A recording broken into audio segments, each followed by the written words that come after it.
la diapositiva, entonces le preguntaba si todavía nos puede calificar o ya no subimos el documento, le pregunto, porque creo que escuché que sí todavía calificaba, pero no sé. Sí, recuerdo que la calificación que habían subido ese documento solo se la puse a un grupo y creí que pues con lo que estábamos hablando era ese grupo, pero sí, ahí les puse que subieran la tarea en los comentarios, si no estoy mal les puse que subieran la tarea, el documento en PDF. ¿Hacer qué grupo son? El grupo 4. El grupo 4. ¿Y el grupo que estábamos hablando anteriormente, que dijeron que sí habían subido ambos documentos? Somos el grupo 6, Ángel. A ver, el 6... Ah, sí, el 6, lo que les pedí era corregir la carátula. Exactamente, Ángel. Ajá, o sea, sí, el grupo 6 sí tienen los dos documentos, que al final solo valido pues el PDF del documento de la política. Eso déjenme que me cargue este de una vez.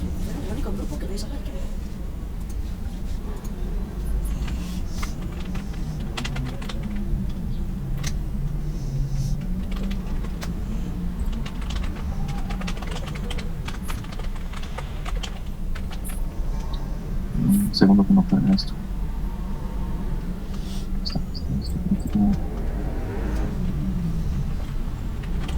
Ah, sí. La carátula. ¿Perdón? No, sí, perdón. Ah, sí, a ver, con el grupo 6.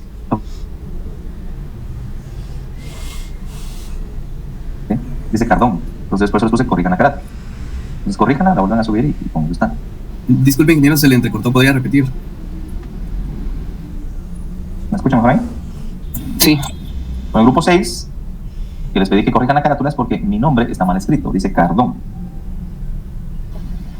Ah, y tiene... Ah, entonces... Es correcto. Ah, bueno, vamos a corregir eso. Disculpe, ingeniero. Corrijan la... Grupo 4 solo subió la presentación, ¿sí? Entonces el grupo 4 sí debe subir el documento completo. Ah, bueno, entonces sí lo podemos subir, ingeniero. Le preguntaba. Sí, entonces sí. Sí. Gracias, Toy. Sí, bueno. Gracias. Solo voy a habilitar ahora esa subida porque creo que la carga ya se venció, ¿sí? Esta es la carga de documentos. Entonces voy a extender la disponibilidad hasta el día de hoy.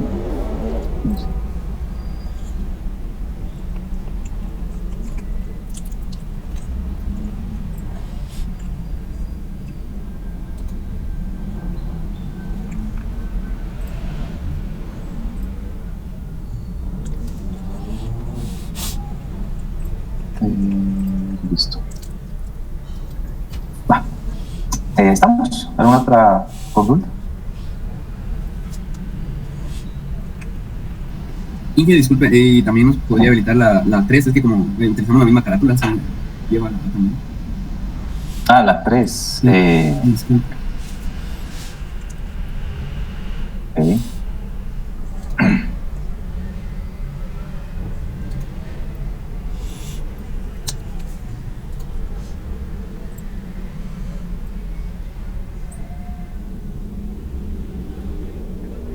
Y disculpen, ¿su apellido lleva tilde en cordón o no? Es que como aparece en mayúsculas, no aparece con tilde, pero no sé si... Sí, lleva tilde, pero pues sí, no hay tanto rollo porque se pudiera entender, pero es más porque no era correcto.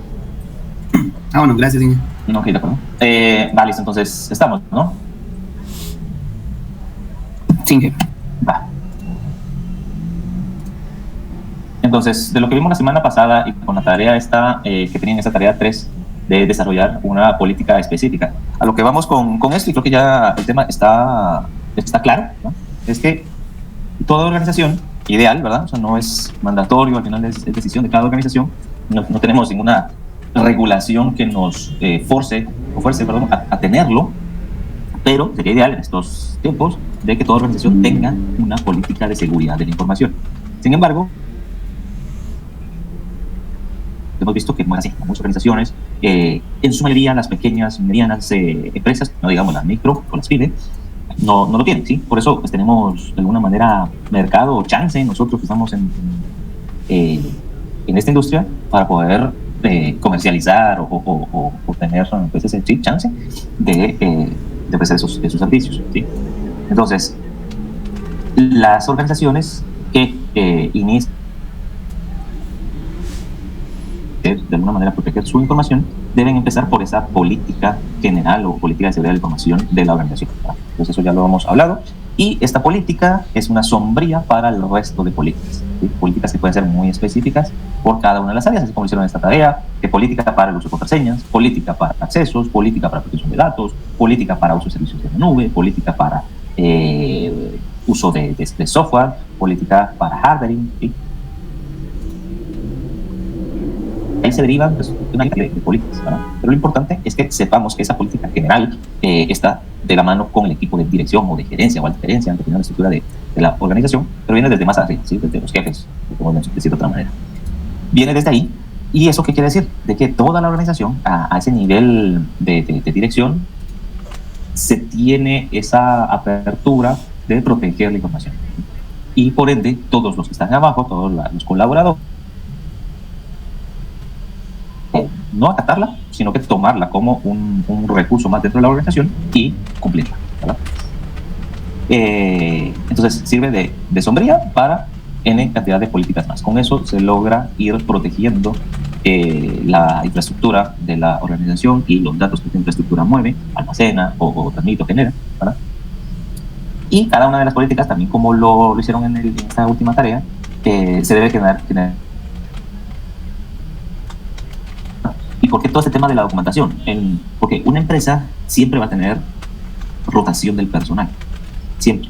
Hoy estamos en una empresa, mañana pues decimos irnos o nos sacan, como sea. Pero no, las organizaciones no pueden estar cambiando cada vez que entra alguien nuevo. ¿Sí? Pueden actualizar, pero que estén cambiando o que estén redefiniendo por completo cada vez que entra una persona nueva es muy complejo. En recursos, en tiempo, en enfoque, en resultados. Estableciendo las políticas, se generan esos procedimientos, al final son guías de cómo se deben de realizar. ¿Para qué? Para que cuando entre una persona nueva pueda abocarse al procedimiento y ahí está cómo se definió, ¿verdad? Entonces constantemente se puede estar actualizando esos procedimientos porque cambió la tecnología, porque ya no estamos en AWS, sino que estamos ahora en Azure, entonces lo vamos a hacer de forma distinta, ok, cambia el documento. Eso nos lleva al otro punto de que todos estos documentos son documentos, ¿sí? Basta con que lo definimos una vez, allá por el año 2019, 2020, o más atrás, pues, y ahí quedó. No, son documentos que se necesitan estar revisando constantemente para ver si la industria ha cambiado, la tecnología ha cambiado. Antes, pues sí era bueno tener la contraseña de 8 dígitos, números y letras, ¿sí? Pero posteriormente, cuando los hardware se fueron sofisticando, los tipos de ataques se fueron sofisticando, pues fue necesario ir incrementando ahí la política de contraseñas, ¿verdad?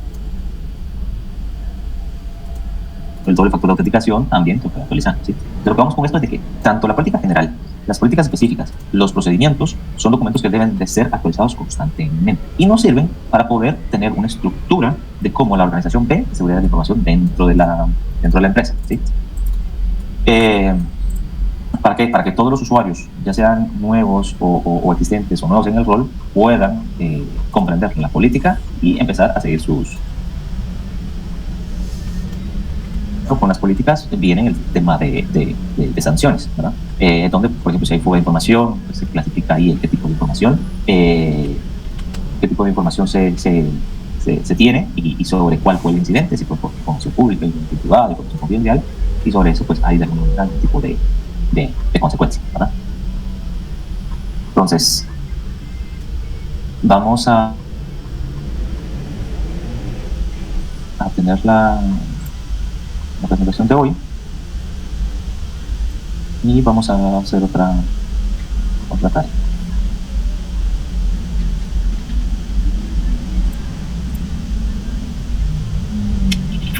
No necesito si se me entrecorta otra vez.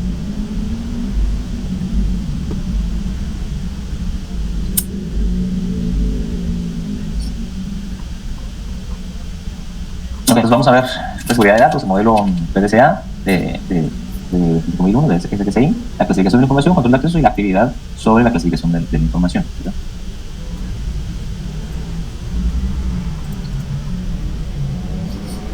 Bueno, con la parte de seguridad de datos hemos visto que es la protección de esa información de accesos no autorizados su uso, su divulgación, su modificación, su estudio, inspección, copia, uso, revelación o destrucción. Básicamente, garantizar el acceso a los datos y evitar cualquier tipo de acceso no autorizado que pueda derivar de alguna modificación no autorizada, una divulgación, alguna alteración, destrucción de esa información que pudiera repercutir de forma grave para la organización, ¿sí? De forma de facturación, temas económicos, o llegar literalmente al quiebre de la entidad porque se filtró cierta... No sé si se recuerdan del evento de Wikileaks. ¿Sí? No, escucharon de ese... Pues fue hace como 10 años, no estoy mal. ¿Escucharon del caso de Wikileaks? Yo personalmente no dije. Yo tampoco. No, dije. ¿Alguno lo escuchó? No, nadie. Wikileaks fue... creo que, no estoy mal, es el filtrado de información que ha existido en el mundo, ¿sí? Y básicamente se filtraron documentos confidenciales de muchas organizaciones. Entonces, un grupo de periodistas, y hay varias series de eso, y obviamente documentales y información periodística, donde se filtraron millones de documentos confidenciales. Un grupo de periodistas en todo el mundo pues, se empezó a organizar y empezaron a investigar ciertas entidades con gobierno y figuras públicas, y empezaron de alguna manera a filtrar cierta información, es decir, lograron a través de su red de contactos quienes pasar información a esos periodistas, ¿sí? Y durante mucho tiempo estuvieron recopilando esa información, ¿sí? Cientos de documentos. Habían unas empresas en Panamá, si no estoy mal, o en las Islas Caimán, todo ese tema de Bahamas, pues, paraísos fiscales, donde una entidad, pues, administradora de muchas de estas otras empresas, donde pues trataban de ocultar en estos paraísos fiscales pues todas las transacciones de estas empresas, ¿verdad? Empresas o entidades o celebridades, donde manejaban mucha cantidad de dinero y la trataban de ocultar en estos países, paraísos fiscales, ¿sí? Entonces, pues resulta que tuvieron acceso a esos servidores y lograron extraer. Entonces, esos objetivos que vemos en pantalla de confidencialidad, integridad y disponibilidad, la confidencialidad fue, pues no había, ¿verdad? Se logró romper ese pilar de la seguridad de la información y se logró obtener toda esa información. Y lo que, como eran periodistas, pues no andaban buscando extorsionar como hubiera sido un tipo de ransomware, sino que lo que hicieron fue exponerlo. ¿Vale? Lo publicaron, crearon en este sitio Wikileaks, donde publicaron todos esos documentos confidenciales. Y esto derivó a múltiples demandas en todo el mundo. La gente de muchas empresas se vio expuesta. Varias personas en gobierno tuvieron que dimitir o dejar sus cargos. Así fue bastante problemático. Incluso el director de esta agencia de Wikileaks estuvo siendo perseguido por la CIA de Estados Unidos o el FBI también de Estados Unidos, porque expuso información muy clasificada,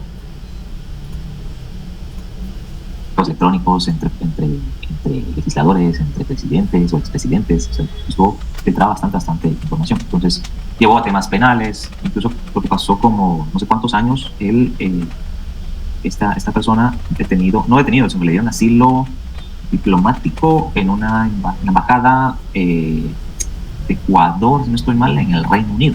Pasó ahí como 5 años dentro de la embajada.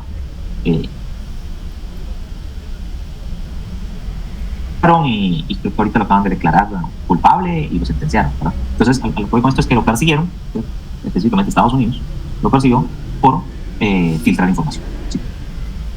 Entonces, todas las entidades están expuestas a este filtrado de información. Entonces, es importante que podamos clasificar la información para saber qué es información que nosotros podemos exponer, qué es información pública, qué es información privada y qué es información confidencial.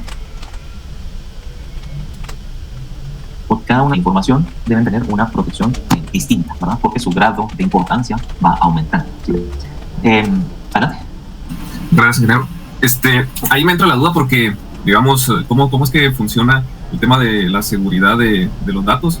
Y, por ejemplo, en el caso de utilizar la ética y la moral, ¿verdad? Por ejemplo, en este caso nada de lo que salió era falso. Había muchas cosas que eran completamente ciertas y había fraude y etcétera, ¿verdad? Pero digamos, cuando uno está trabajando y uno ve que hay información ahí que no va con la moral y la ética, tal vez uno no lo va a exponer de esa manera, pero resguardar esa información para que no salga a la luz, a veces pone uno a pensar qué es lo correcto y qué no, ¿verdad? En este caso con lo que salió del ejemplo que daba. Sí, correcto. Aquí no estamos, como mencionas, haciendo ese análisis si lo que se publicó, si era correcto publicarlo o no, o si los que estaban haciendo lo que estaban haciendo puestos o no, o si merecían estar en la cárcel o ser juzgados, ¿verdad? Totalmente de acuerdo. Ya cuando miramos todos esos, uno dice, si estos, si a mí me hubieran dicho que expusiera la info, yo la expongo también, porque estos están haciendo un montón de plata que robaban de ciertos gobiernos y la mandaban a su paraíso fiscal. Entonces, damos de cuenta que era la Valdetti y ese tema ahí, cualquiera lo hubiera expuesto, ¿verdad? Entonces sí, totalmente de acuerdo. Si uno estuviera en esas posiciones, la moral, pues la ética le diría uno, pues yo la divulgo. Pero con este tema es visto desde el otro lado, es decir, nosotros estamos siendo contratados para proteger la información, ¿verdad? Y solo de un segundo, solo voy a decir perdón.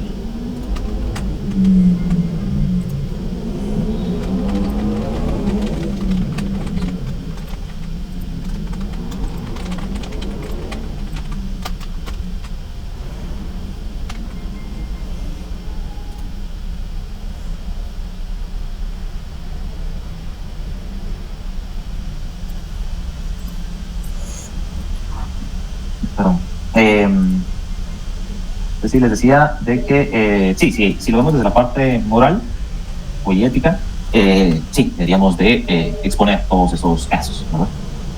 Pero si lo vemos desde la parte práctica, que al final es lo que estamos analizando aquí, nuestro objetivo es proteger la seguridad de la información, ¿verdad? El ejemplo que di de Wikileaks, el objetivo era para mostrar lo vulnerable que son las empresas. Es decir, un grupo de periodistas se organizó, tenían sus fuentes en cada uno de los países, de las organizaciones, y esas fuentes, que eran empleados y trabajadores, lograron extraer cierta información, ¿vale? Y la trataron. Entonces, desde esa vista, pues estuvo bueno. Pero imaginémonos que no son unos activistas y que lo hacen con ese fin, sino que lo hacen con un fin de extorsivo, como es un ransom, ¿verdad? Entonces, si es así, al final, en las empresas en las que estamos trabajando, la mayoría, porque son entidades éticas, ¿verdad? Donde al final su objetivo es un objetivo comercial o un objetivo de prevención, están en una institución,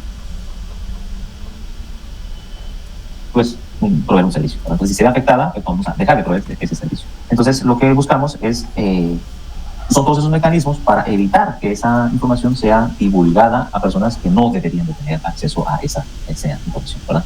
Entonces, al final, la seguridad de la información es tener estos tres pilares bien definidos: confidencialidad, integridad y disponibilidad, a través de esta estructura de políticas para que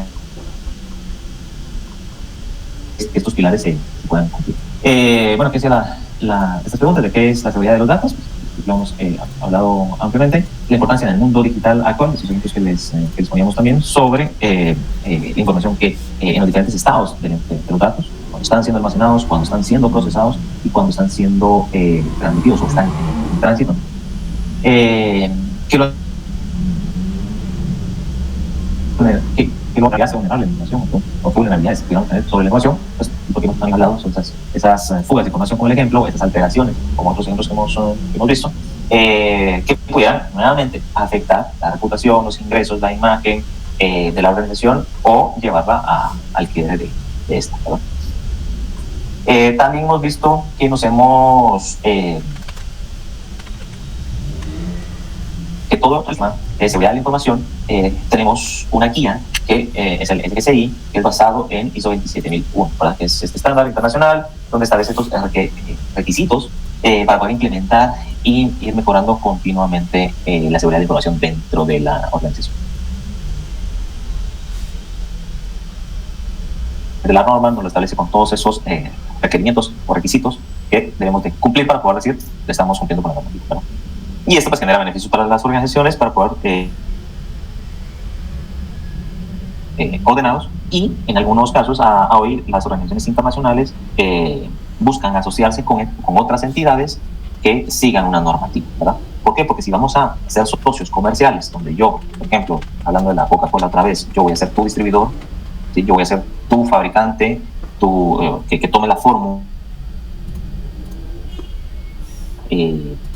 la replique en el país y tenga la distribución, ¿sí? Yo como país voy a garantizarte a través de que estoy siguiendo una normativa que voy a cumplir con los estándares, ¿verdad?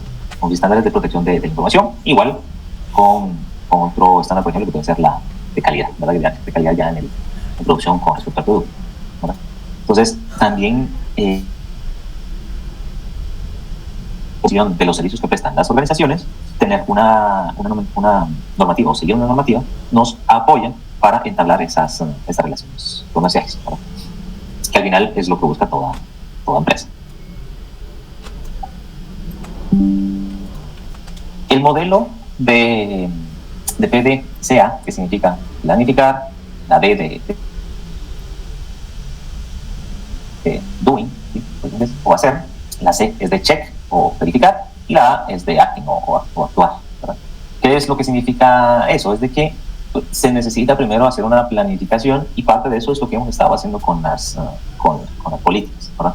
Las políticas forman parte de esas etapas de planificación donde planificamos, valga la redundancia, esos alcances que va a tener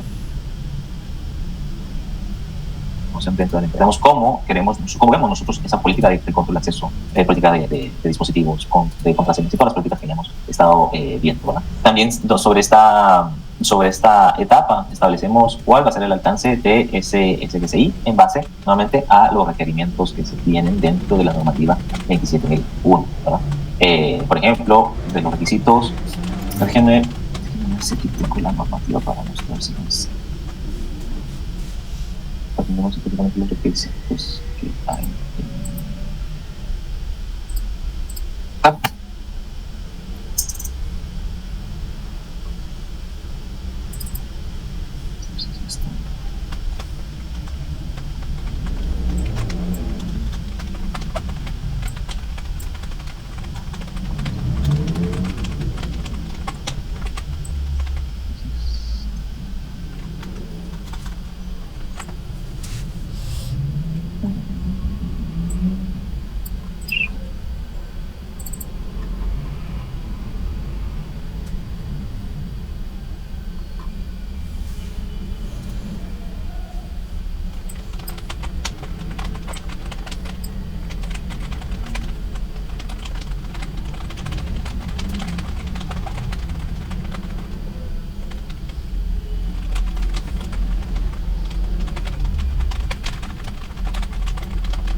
Hagamos una pausa. Ahorita solo tengo que realizar una llamada y en lo que busco el documento. Hagamos una pausa ahorita de 15 minutos.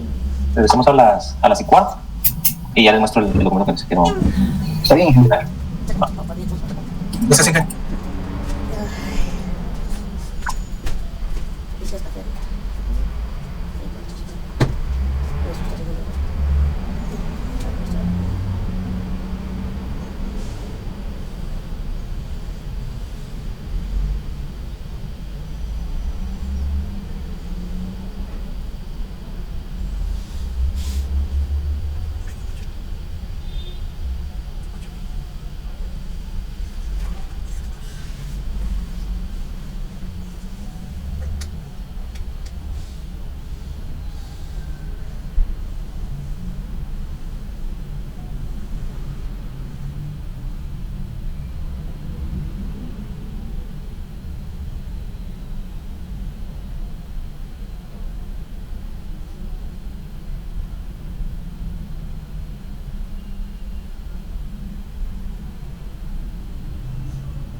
¿Listo? ¿Están acá? Sí, ingeniero. Va, entonces, lo que hablábamos de los controles asociados a la 27001 son estos. ¿Sí?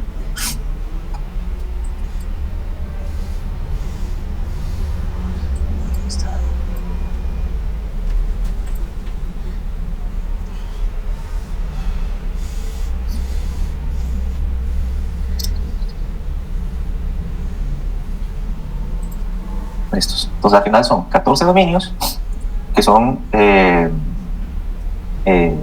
con 35 objetivos de control y 114 controles. ¿Sí? ¿Qué son esos 114 controles? Son básicamente estos, por ejemplo, gestión de altas y bajas en el registro de usuarios, registro de accesos a la información, acuerdos de confidencialidad y secreto, controles de red. Cada uno de estos, ¿sí?, forman parte de esos 114 controles que la normativa 27001 nos recomienda aplicar para proteger la seguridad de la información, ¿verdad? Y están clasificados, como vemos, la política de seguridad, aspectos de la organización, de la seguridad de información, la seguridad los humanos, motivos, accesos, cifrado, seguridad física, seguridad en la operativa, seguridad en las telecomunicaciones, adquisiciones, mantenimiento, sistemas de información, relaciones con suministradores o proveedores, gestión de incidentes en la seguridad de la información, aspectos de seguridad de la información en la gestión de la continuidad del negocio y tema de cumplimiento con respecto a regulaciones del país o regulaciones de alguna superintendencia a la cual la institución esté ligada, ¿verdad? 14 controles, dominios, perdón. Cada uno tiene todos esos objetivos y ese listado de controles que deberíamos de ir aplicando. Entonces, si se dan cuenta, son bastantes y cada uno de estos pues tendrá sus procedimientos y sus formas de poder irlos monitoreando. Entonces ya se vuelve un poco más complejo. Implementar todo esto en una organización pues lleva cerca de un año, año y medio, dependiendo del tamaño de la organización y los recursos de la organización también, porque pues aquí hay temas que se solicitan de licenciamiento, de infraestructura, de personal, obviamente. Entonces, sí es un esfuerzo grande que la organización tiene de realizar en cuestión de presupuesto y de tiempo y obviamente de enfoque, ¿sí? Entonces, cuando hablamos de planificar y establecer el SGCI, lo que se hace es identificar todos esos controles que nosotros como organización vamos a estar realmente va todo ese listado de esos 114 controles e ir mapeándolos cómo nosotros lo vamos a realizar. Esa es la planificación. Y una vez se establece esa planificación, que vamos a decir, bueno, el más sencillo, el doble factor de autenticación, ¿cómo lo vamos a hacer? Ok, vamos a contratarlo, vamos a hacerlo con esta empresa, lo vamos a hacer a través de una aplicación o lo vamos a hacer a través de mensajes de texto, o sea, ¿cómo lo vamos a hacer, verdad? Y una vez definido cada uno de todos esos controles, pues empieza a ya llevarlo a la operación. Una vez ejecutado, tenemos que irlo revisando para ver cómo lo estamos haciendo, ¿sí? Si realmente hemos tenido impacto, si cada uno de esos controles realmente se está cumpliendo. Porque una cosa es que lo hayamos definido, lo hayamos hecho, hayamos puesto los mecanismos, pero resulta que el usuario pues tiene forma de evadirlos, por ejemplo. Entonces hay que ver esa parte de controlar, a ver si se está haciendo y si hay algo que se pueda mejorar, se actúa para poder ir adaptando, ¿sí? Mucho de esto va de la mano con los niveles de madurez de las organizaciones, ¿sí? Para lograr esa mejora continua y volver a empezar otra vez el ciclo. Tenemos algo que mejorar, planificamos cómo hacerlo, vemos cómo lo integramos en presupuesto, cómo lo integramos en la planificación y lo empezamos a implementar y corre y va de nuevo, ¿verdad? Entonces, un tema de lo vamos a hacer una vez, lo pusimos, ahí está, creamos las políticas, creamos los procedimientos, listo, gente, empiecenlo a seguir y listo, ya estamos, ya cumplimos, check. No, sino que es constantemente estar haciendo esas revisiones para ver qué podemos mejorar, cómo lo podemos hacer de mejor manera y otra vez volver a repetir el ciclo. Entonces esto es algo constante que se debe de estar realizando por parte de las instituciones. Y esto nos lleva a que dependiendo la clasificación de la información, así es el control de acceso a esta información que debemos de poder implementar, ¿sí? Porque no podemos, no tenemos los recursos ilimitados que quisiéramos para poder tener ese carro mega blindado para proteger pues al objetivo, en este caso la información, poder clasificar esa información. Y las clasificaciones están dadas por estos 3 puntos. Primero, información que es pública, noticias de prensa, información de contacto, de productos, de servicios, y prácticamente lo que nosotros queremos divulgarle y que sepan todas las personas ajenas a la institución, ¿verdad? Esa información se puede considerar como información de clasificación pública. De ahí hay clasificación interna, que son planes de negocio, los business case o resultados financieros, como cerramos el mes, en vez las políticas que estamos realizando, políticas internas. Por eso les digo, no les puedo compartir las políticas que les mostré, que se las muestro a fines didácticos, pero no se las puedo compartir porque son documentos internos, ¿verdad? Entonces, yo sí les puedo compartir qué productos tenemos en la empresa, cómo los vendemos, información de contacto, sí, se los puedo compartir, y les comparto el link y pueden ingresar, ¿verdad? Pero el ejemplo de la política que les mostré son documentos internos, son de clasificación interna, por lo cual no debo a personas que no forman parte de la organización, información de los empleados, de planillas, o sea, todo esto son documentos internos de la empresa y que deben de permanecer de forma interna. Y la otra clasificación, que es la más cerrada, por decirlo así, si lo vemos en cuestión de usuarios que tienen acceso a la información, la pública pues es todos, ¿verdad? Cualquiera. La interna pues ya se reduce a departamentos, por ejemplo, interna es este departamento, por ejemplo, los estados financieros, el equipo de financieros, porque es interna no solo de la organización, sino que interna del departamento de finanzas. La información de los empleados, el equipo de finanzas de la empresa no tiene acceso a la información de los empleados. La información de los empleados tiene única y exclusivamente el equipo de recursos humanos, ¿sí? Entonces, también está la clasificación de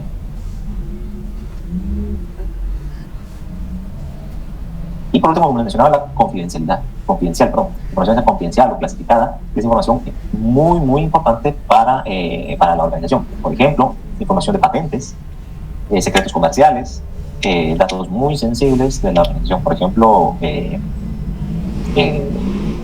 bono de los accionistas, la fórmula de la Coca-Cola, ese tipo de cosas que se puedan considerar confidenciales para la organización. Pero depende obviamente de la organización cómo ellos van a clasificar esta información, ¿sí? Pero lo importante es de que nosotros, que estamos en seguridad de la información, sepamos estas clasificaciones.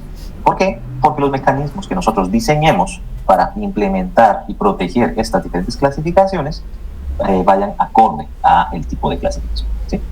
Entonces, de ahí vemos la parte de control de accesos, que ya hemos hablado pues, ampliamente con esto, que se refiere pues, al conjunto de estas medidas destinadas a restringir el acceso a los sistemas o los recursos. En pocas palabras, es la forma de asegurar que solo las personas adecuadas o correctas pueden acceder a la información adecuada, ¿verdad? No significa darle acceso a todo, sino que a lo que deben de acceder dependiendo su función dentro de la organización, ¿verdad? Dentro o fuera de la organización, como en el caso de la información pública, ¿sí? Y lo que hemos visto también, que el control de acceso se basa en los 3 pilares de autenticación, autorización y responsabilidad y auditoría. Entonces, como ya lo habíamos repasado, voy a hacer una pregunta. Díganme esa definición de la autenticación y de la autorización. A ver.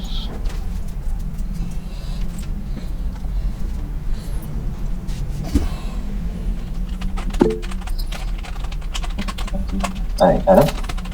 Ok, si no estoy mal, autenticación es la identificación de la persona, que esa persona sigue desde que es usuario y contraseña. Autorización, si no estoy mal, es los permisos que tiene la persona para dentro del sistema, ¿verdad? Si es un analista o dependiendo de los roles dentro de la organización, y las responsabilidades de cada usuario, ¿verdad?, tiene con esos permisos. Ok, sí, muy bien.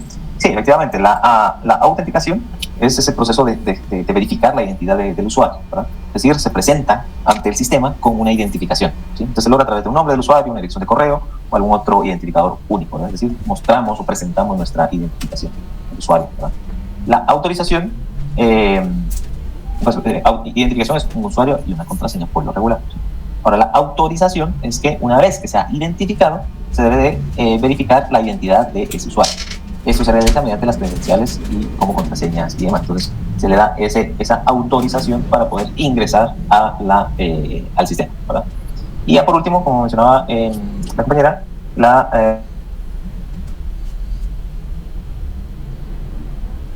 usos o acciones que pueden realizar el usuario. Esto se basa en los permisos asignados y los roles que se desempeñan dentro de la empresa. Y con el tema de la auditoría, pues básicamente que todo esto queda registrado, ¿sí? Entonces, para la autenticación, podemos tener autenticación basadas en conocimiento. Es decir, una contraseña, pines, preguntas de seguridad. Otras que son basadas en algo físico, una posesión que tengamos, ¿sí? Por ejemplo, entro a la oficina y entro con una tarjeta que me permite la autenticación. Es decir, cuando yo paso en el sistema se identifica que esta tarjeta le pertenece al usuario César Arocho. O la autenticación basada en características inherentes, biométrica, por ejemplo. ¿Sí? Yo entro a la oficina, olvidé mi tarjeta, pero está el biométrico. Pongo mi huella, me identifico. Y otros es la autenticación combinada, ¿verdad? De múltiple factor, pues que genera un factor adicional, ¿verdad? Son mecanismos de autenticación que ya conocemos. Otras soluciones permiten algo más avanzado. Por ejemplo, una autenticación basada en el contexto, por ejemplo, geográfico, dispositivos confiables y tiempos de acceso, ¿verdad? Hay soluciones en la industria que aplican este tipo de validación.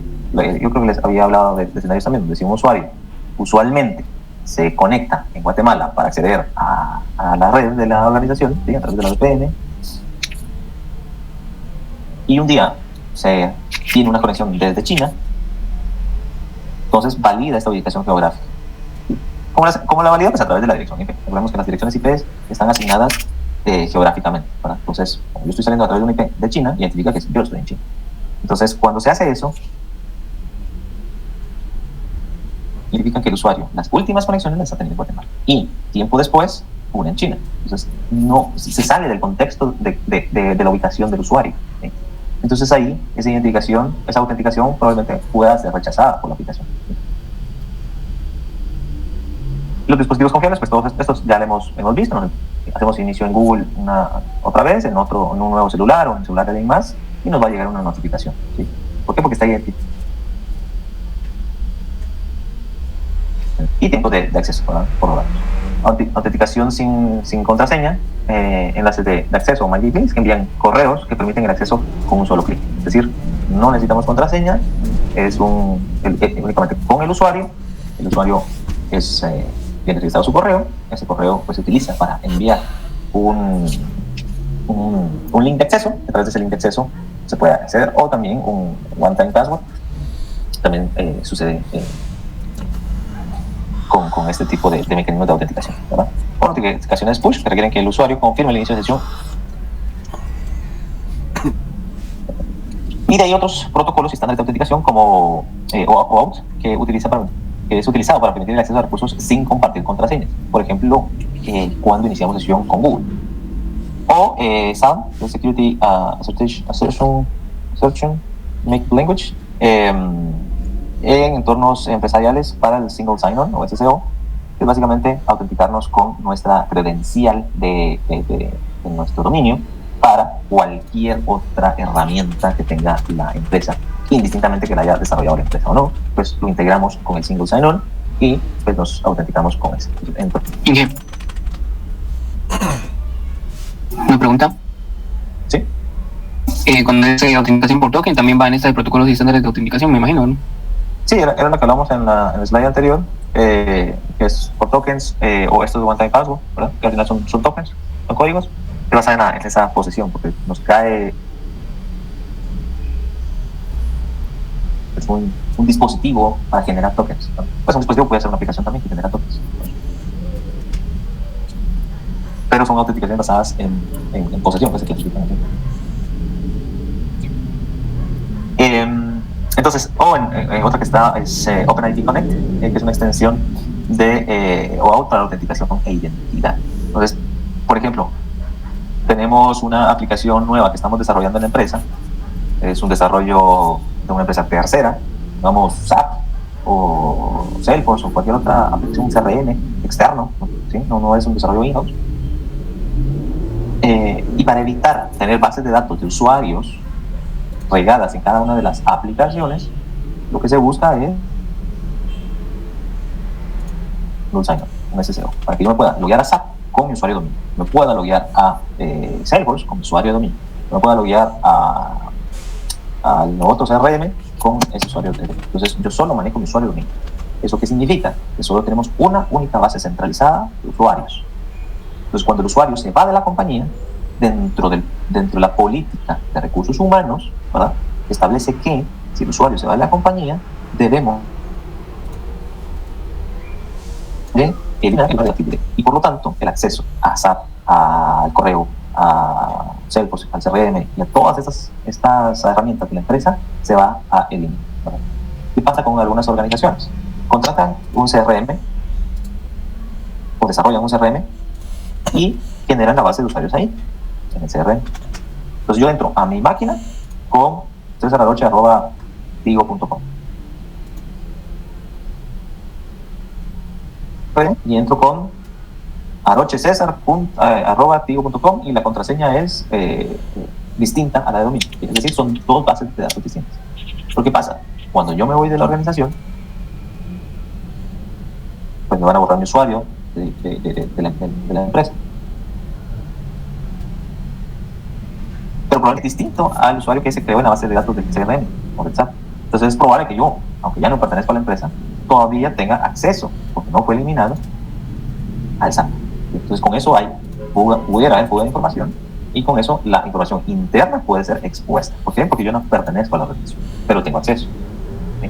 Entonces con estos mecanismos se logra evitar y ordenar más. ¿Sí? Ahora imaginemos que somos 3.000 empleados. ¿Sí? Entonces, y son ¿cuántos sitios en una empresa de 3.000 empleados? ¿Cuántos tipos de accesos? O sea, hay 100 accesos o más. Entonces es muy difícil de manejar. Esto. Ahora, OAuth es el que utilizan ustedes para loguearse a Canvas. O utilizamos, pues, cuando hacemos ese logueo que nos pide loguearnos con nuestra cuenta de Gmail de la universidad, lo que estamos utilizando es este mecanismo de OAuth. ¿Y cómo realmente funciona? Este es para Microsoft Entra. ¿Cómo realmente funciona ese mecanismo? Es igual con Google. Es básicamente el usuario abre el explorador, el usuario navega entre la aplicación, en el caso la aplicación es Canva, ¿sí? El usuario, esa aplicación le redirige a un Active Directory, que es en el caso de Google, ¿verdad? Cuando lo hacemos con Canvas, ¿sí? Porque nos da la opción. Nosotros metemos las credenciales, ¿sí? Nos vamos a autenticar con Google, metemos las credenciales de Google, ¿sí? Y en este caso, estos se llaman Identity Provider o ID Provider. ¿Sí? Lo que hace es validar y generar un token, porque ya existe una conexión entre la aplicación y Google, ¿sí? A través de OAuth. Entonces genera ese token al explorador sobre el acceso. ¿Sí? De ahí ese token el explorador lo redirige a la aplicación para conceder ese acceso, lo valida, se da ese acceso y ya regresa al usuario, al frontend del usuario a través del explorador para mostrarle ya la página de acceso, ¿verdad? Entonces, ¿qué es lo que específicamente tenemos con este protocolo de autorización? Que básicamente previo la aplicación hizo una conexión de confianza con Azure AD, ¿sí? Para ese dominio. Entonces estableció esa comunicación de confianza para que aquí ya solo se generan los tokens en base a esa relación de confianza que se tiene para dar acceso a los usuarios. Es por eso que nos permite loguearnos a ciertas páginas con Google, con Facebook, porque algunas no nos da la opción, algunas aplicaciones no nos da la opción de loguearnos con otra entidad. ¿Han visto, no? O sea, uno quiere loguearse en... ¿Qué aplicación? Canva. O sea, no Canva la que usamos en la U, sino Canvas, la presentación y todo eso. ¿Sí? Ahí nos ofrece loguearnos con Google y Facebook. ¿Sí? Pero la de Canva, la de la U, solo nos ofrece loguearnos con Google. ¿Cierto?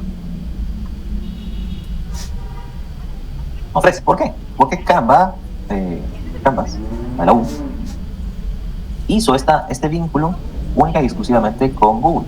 ¿Sí? ¿Por qué? Porque hace sentido, porque solo nuestras cuentas son de Google. ¿Sí? Ahora, Canva, la de las presentaciones y arte y todo eso, ellos sí hicieron ese vínculo de confianza con Google, pero también lo hicieron con Microsoft, con Facebook. ¿Sí? Entonces permite ese logueo con las cuentas.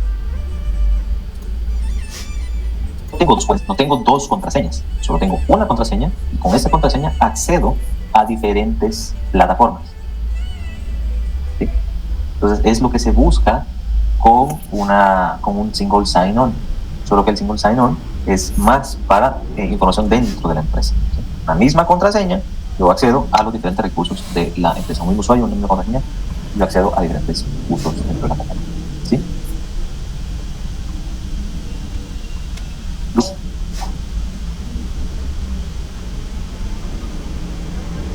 ¿Comentarios? De momento no hice, pero sí es bastante interesante lo que mencionan. Más que todo ya.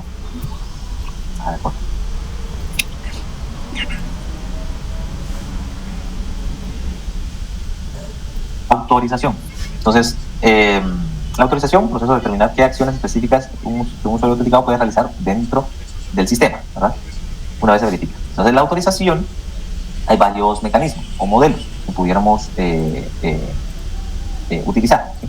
Por ejemplo, este mecanismo que es Role-Based Access Control, que es un control de acceso basado en los roles. ¿Sí? Entonces, este modelo así. Por ejemplo, administrador tendrá más beneficios como usuario estándar. Entonces, en las organizaciones no podemos tener, cuando tenemos muchos usuarios, se vuelve más complejo manejar cada usuario. ¿Sí? Tenemos en la oficina, tenemos, no sé, 3.000, 4.000 usuarios. Entonces, manejar un perfil por cada usuario que sea distinto es muy complicado. ¿Sí? Entonces, por eso se establecen estos Role-Based Access Control. Entonces, definimos perfiles o roles. Roles de usuario final. ¿Sí? Entonces, se asignan roles. Viene una persona nueva, miramos qué perfil es. Por ejemplo, es el perfil de un agente de call center, que se le asigna el rol de agente. Viene un nuevo ingeniero preventa, por ejemplo, se le asigna el rol de visualización, ¿sí? Porque él solo va a ver. Entonces se manejan estos tipos de roles. ¿Sí? Entonces es importante la creación de estos roles. Hay otros mecanismos como atributos, ¿sí? El control de acceso basado en atributos. Es un poco más granular, ¿sí? Es más laborioso, es un modelo que otorga permisos basados en atributos tanto del usuario como del recurso. Por ejemplo, el departamento de la ubicación o la sensibilidad de los datos, el tipo de dispositivo. Entonces, es muy granular. Por ejemplo, para una entidad financiera,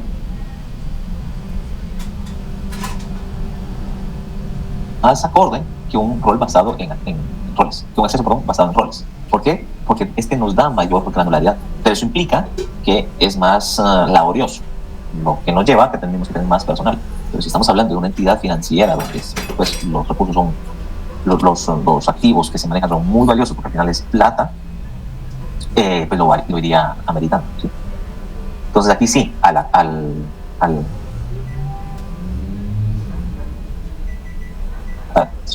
tal recurso, ¿sí? Entonces son mucho más granulares.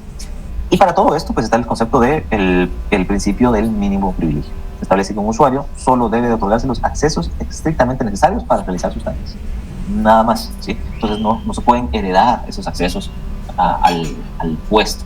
Si la persona que estaba antes tenía 10 accesos, no significa que la persona nueva deba de tener los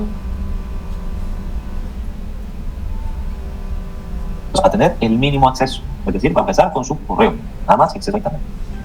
Ya en el día a día puede ser que el usuario necesite acceder a la base de clientes. Entonces se gestiona su acceso, se autoriza, ¿por qué? Porque su perfil lo amerita, ¿por qué? Porque es un usuario de atención al cliente, por ejemplo, entonces necesita acceso. Entonces va ganando acceso. Pero inicialmente empezó con cero, con el mínimo, solo correo. Y puede ser los accesos que tenía el usuario anterior, que estaba en ese puesto. O puede ser que tenga más, o puede ser que tenga menos. Pero depende de las tareas diarias. No le podemos dar al usuario desde el principio todos los accesos. ¿Sí? ¿Por qué? Porque rompemos este principio de seguridad de la información, el mínimo privilegio. Ok, entonces vamos a hacer un caso, vamos a una entidad y para el siguiente caso lo vamos a presentar como lo hicieron, ¿sí? Entonces hay un documento que, sobre el cual nos vamos a guiar. Se lo muestro.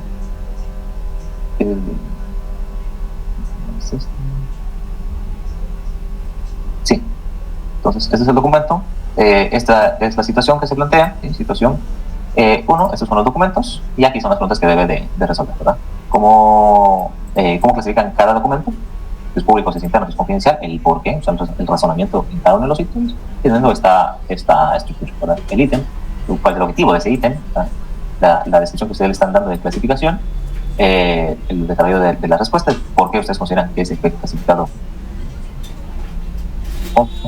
o confidencial, ¿no? Y algunas observaciones que pudieran dar de eso. La situación 2 es, como expertos de la seguridad de la información, es importante tomar en cuenta lo siguiente: cómo manejar un caso en que un empleado intenta compartir información clasificada como confidencial, con alguien externo a la entidad gubernamental, o cómo son los tres pilares que nos hablan. Desarrollo de plan de acción, que debería para este riesgo latente de materializarse, puede realizar una matriz de riesgos, ¿verdad? Y ese es el entregable. Entonces les voy a subir ahorita la tarea para que la podamos empezar a trabajar de una vez, y si tienen dudas me van contando. Otro punto, el siguiente vamos a tener una evaluación, ¿sí? Entonces, para que vayan estudiando el material que ya hemos visto hasta hoy,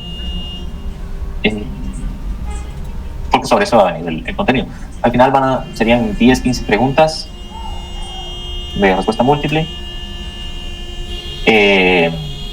Serán como 20 o 30 segundos por pregunta, ¿verdad? Entonces, 5 minutos salimos.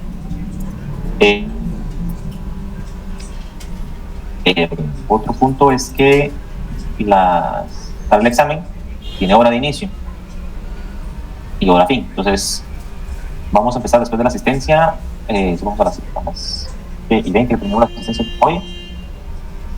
Estamos el examen y a las 1:30 el examen ya no estaría disponible, ¿sí? Entonces, si no vienen a tiempo, o si quieren esperar a que alguien más lo conteste, para ustedes contestarlo, no van a poder, porque después de las... Entonces tienen que venir puntual, empezar igual que al mismo tiempo que todos y contestar, ¿sí? Creo que hay una mano levantada, ¿no?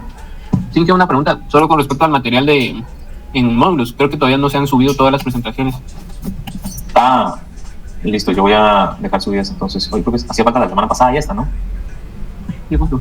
Va, listo, yo ahorita que tengo una tarea me encargo a subirlas.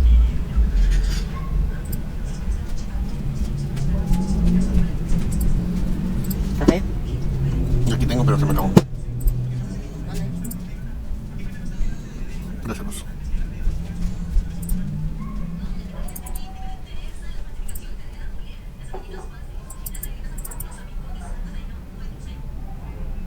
Con lo que estaba comentando, lo del día del examen, ¿qué fecha sería? 22. 22, ok. Sería durante el curso, ¿verdad? Sí. Listo, gracias, sí. Sí, el sábado, después de la asistencia. Como hoy tenemos como las 7:20 la asistencia, pues nos conectamos aquí 10, 7:20 terminamos. Entonces el examen estaría de 7:20 a 7:30. Gracias, sí. Okay.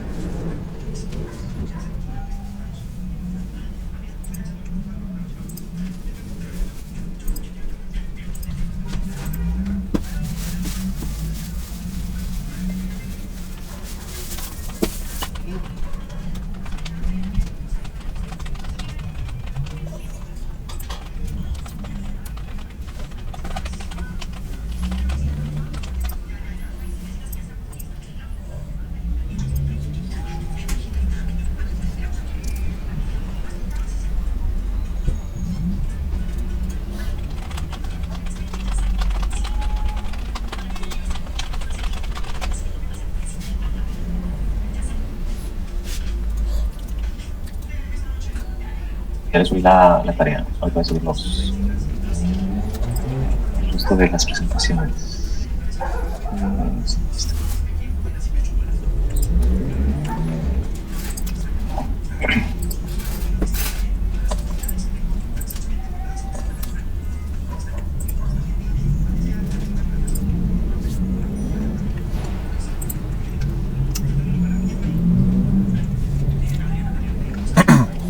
Disculpe una pregunta con respecto al tema. Ajá. No recuerdo que lo había mencionado, pero en el caso que una entidad como la SAT, el IX, la Contraloría de Cuentas o alguien más externo al banco o alguna entidad requiere información, y como aquí estamos viendo el tema de no sacar la información confidencial, ¿quién debiera ser la persona encargada de trasladar eso? Porque al final, digamos, si es SAT o si es la IBE o algún juez o el mismo IX, digamos, es un tema que sí o sí hay que entregarlo. ¿Quién debiera ser la persona o qué departamento, verdad, de entregar esa información que están solicitando externos, si nadie en el banco o en la entidad tenga acceso a sacar esa información? Ya, a ver, la información está resguardada por diferentes políticas, ¿sí? Entonces, a lo interno tenemos nuestra política de seguridad de la información, ¿sí? Donde en la política pudiéramos tener otra subpolítica donde tengamos la definición de las clasificaciones, ¿para qué es esto que estamos hablando? ¿Sí?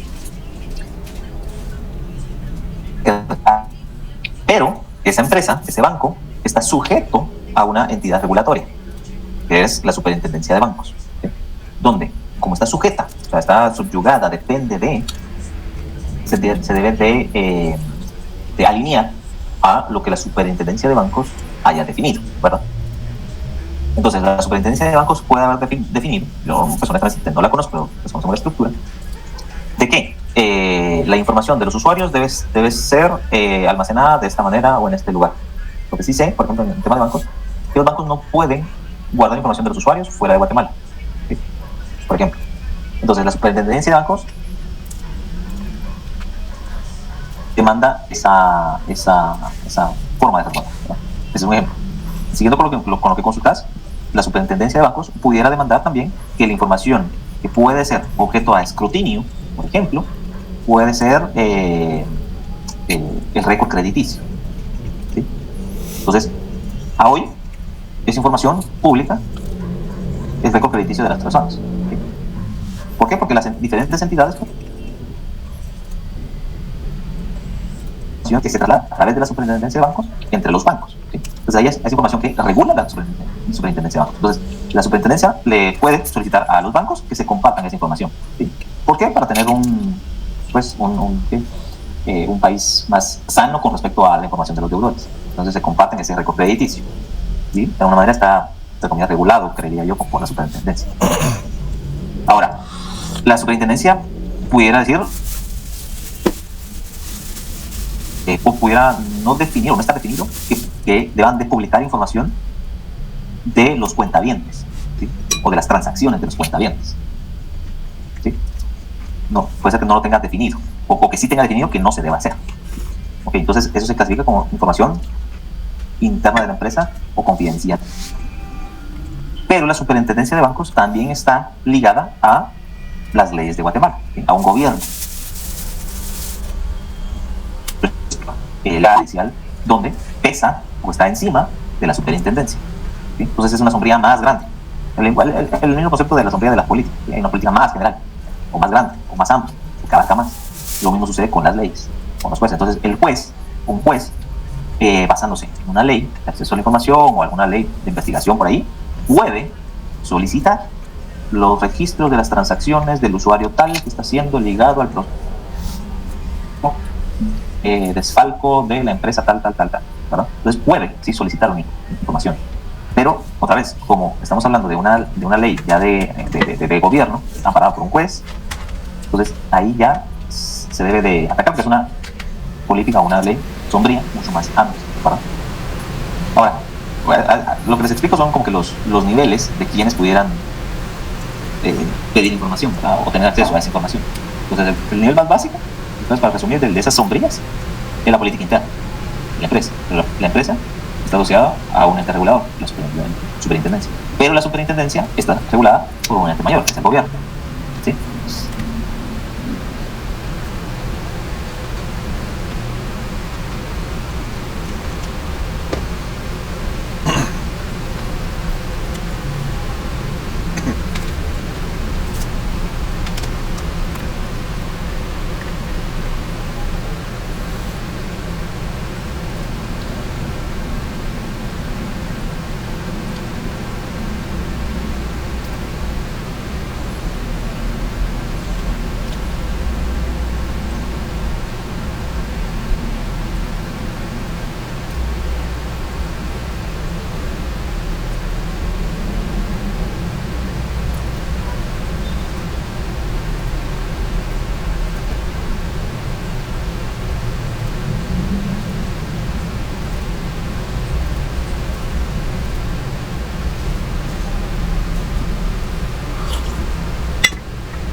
Sí, ahí me quedó más claro, ingeniero. Muchísimas gracias. Le agradezco.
de